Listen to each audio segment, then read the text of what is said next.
2026 সাল ধনুরাশির জাতক এবং জাতিকাদের কেমন যেতে চলেছে সেই বিষয়ে আলোচনা করব। ধনুরাশির জাতক এবং জাতিকাদের 2026 সালের মিডল পয়েন্টের পর থেকে ভালো যাবে, মানে মে মাসের পর থেকে ভালো যাবে। কিন্তু এই যে কটা মাস আপনাদের ভালো যাবে না, তার জন্য আপনারা একটু ভগবানের নাম নেবেন, যাতে এই কটা মাসে আপনাদের কোনো ক্ষতি না হয়। ভালো তো হবে না, কোনো ক্ষতি না হয়।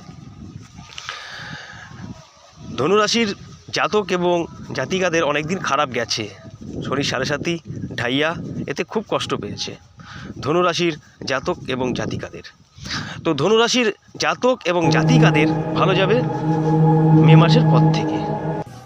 আপনারা মনে করলে ব্যবসা করতে পারবেন, কোনো ভালো কাজ করতে পারেন,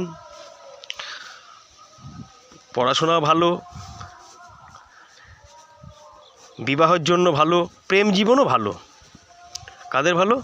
ধনুরাশির জাতক জাতিকাদের ভালো। ধনুরাশির জাতক জাতিকাদের কথাগুলো একটু মেনে হয়, মানে মিষ্টি টাইপের। আপনাদের কথায় অনেক লোকই বশীভূত হয়ে যায়। আপনারা কথার জাদুতে অনেককেই বশ করে ফেলতে পারেন। তো এই কটা মাস কথার জাদুতেই আপনাকে চলতে হবে। তো ধনুরাশির সম্বন্ধে পরবর্তী ভিডিওতে আরও আলোচনা করব। এটা শর্ট ভিডিও। হরে কৃষ্ণ রাম রাম, মা রাধা হরে কৃষ্ণ হরে কৃষ্ণ রাম রাম রাম রাম রাম, জয় মা রাধা এরকম লিখবেন কমেন্ট বক্সে।